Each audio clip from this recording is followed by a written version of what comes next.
Hey guys and gals, it is the RazMan with another RazMansReality. Well, unfortunately, yours truly is not $100 richer from the Farther Away Films contest because the Cardinals didn't win.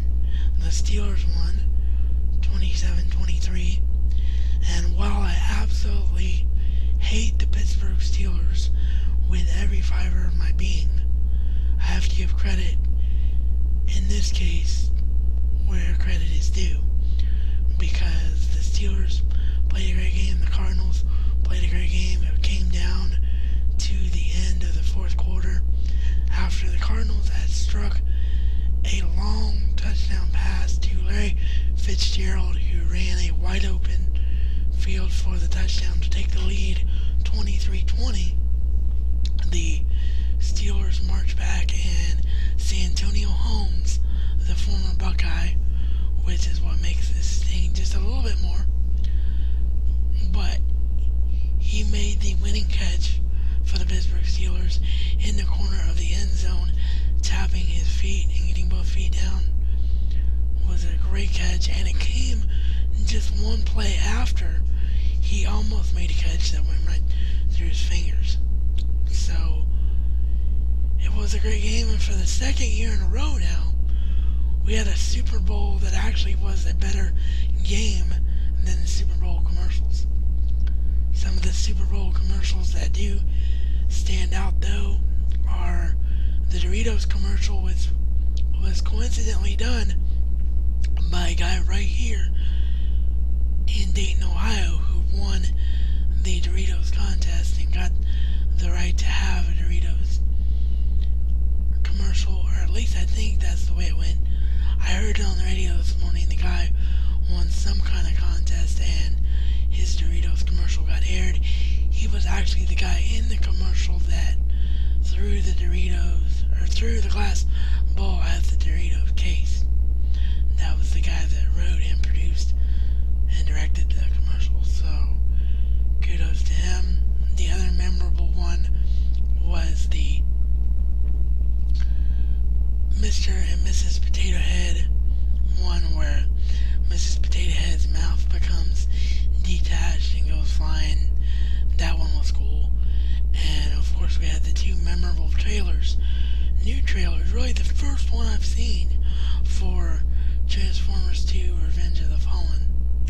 That movie has been very tightly kept by its company, Touchstone Pictures. And then of course the other one was for the new Star Trek, which we already knew was May 9th, 2009, but we saw an expanded trailer for it, so that was awesome to see. So overall, a great Super Bowl. Congratulations to the Steelers, becoming the winningest franchise in NFL history with 6 Super Bowl championships. And we'll have to hope that the Bengals, and for those of us in Ohio that are Browns fans as well, they do far better next year. But like I said, as a Bengals fan, as long as Marvin Lewis is still there, I have my doubts. In my opinion, this is his absolute last shot to have success with the team, and he shouldn't even have it. It's Mike Brown's stupidity that he has another shot.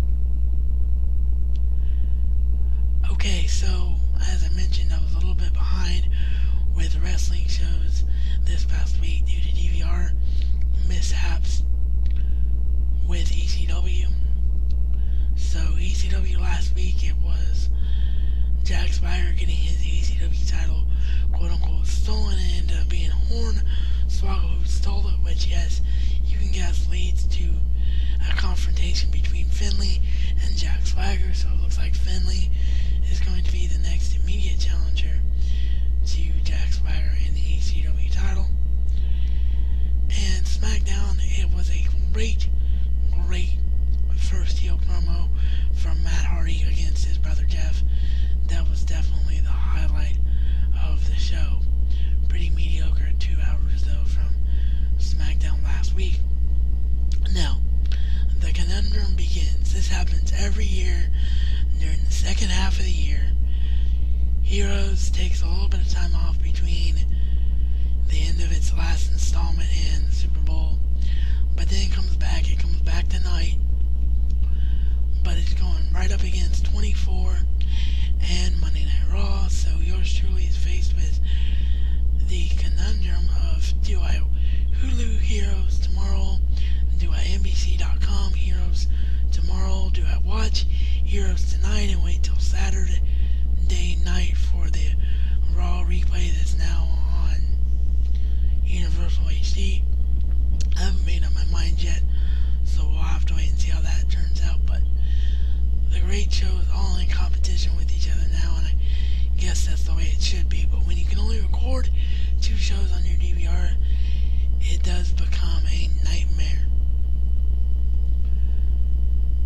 With that, that's really all the time I have for today. I'm going to close with this bit of news, though. Mickey Rourke apparently will not be doing WrestleMania in a match against Chris Jericho.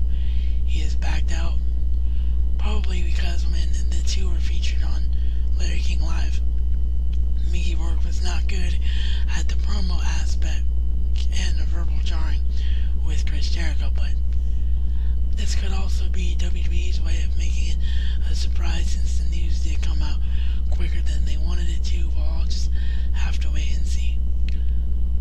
With that, this is reality according to the RazMan. And RazMan style is not just a catchphrase, but a way of life.